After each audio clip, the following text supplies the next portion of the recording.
Moving into new business, we have a textbook adoption first read. We won't be voting on it, page 95. Dr. Skikas? Yes.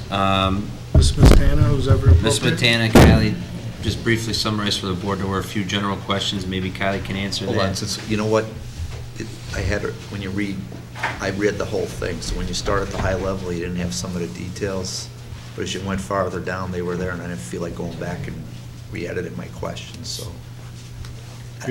So no questions? I don't think I have any. All right, so just give us a brief first read, what's going on. Okay, so we have 5 proposed textbooks for textbook adoption. I actually have 4 of them with me. Gary's got them. The automotives textbook somehow was misplaced and we put a rush order on it, and it was supposed to be here today from the publisher. We're hoping it'll be here tomorrow, so those materials will be in the district office for you guys to take a look at.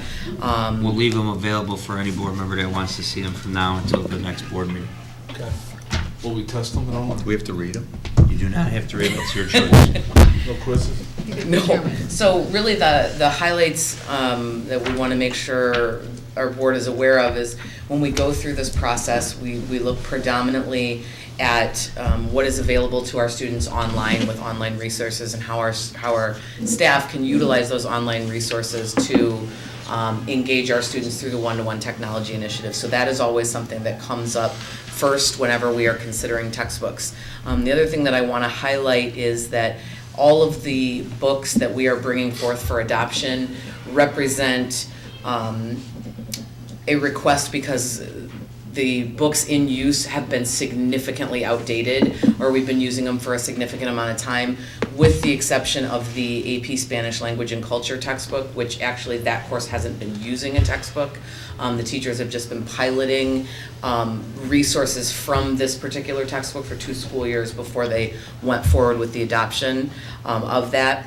The other thing that I want to highlight also is that we are working right now, we just brought it to our instructional coaches today, on developing a 3-year plan. There was a 3-year plan in place previously, and we are going to be developing a 3-year plan also so we can forward project what the needs will be in specific classes so that we have an idea and we can give the board an idea of what needs are coming down the pike and how we'll have to allocate for those funds.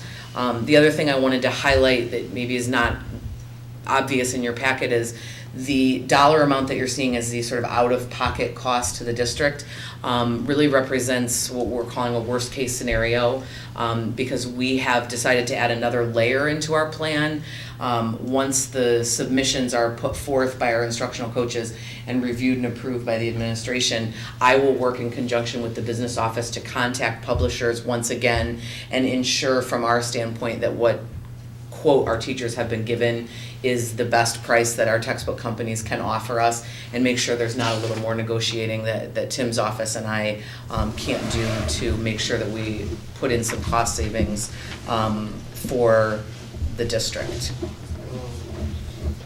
So there really wasn't a 2-year-old AP book we're replacing? No, like it there indicated wasn't. on there. Okay. The way that teacher read the form, That's okay. she was letting us know that book, they had been using the resources for 2 years to take note of whether or not they wanted to adopt that. So They weren't using I have the book. same question here that I had with the training. I Mhm. mean, are we figuring out amount we kind of want to hit to spend, or are we replacing the books that people think really need to be replaced going into the next year? At this point, we're replacing the books that we really feel that need to be replaced moving forward for the next year. And I'm glad to hear you look at the pricing, because one thing is the freight and handling, it ranged from like 2% to 12%. Some of it's kind of significant.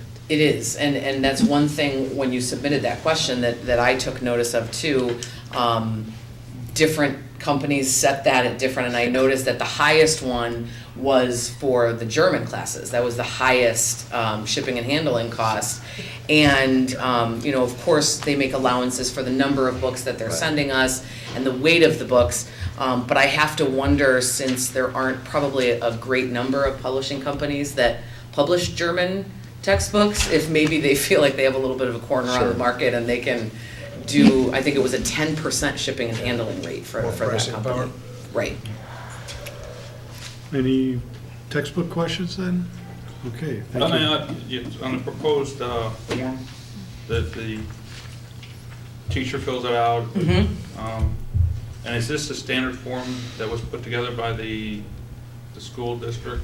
I'm just questioning whether you should put a section Chromebook specific, as opposed to this is pretty PDF, interactive, blah, blah, blah. Should there be more Chrome, now that we're going more and more to the,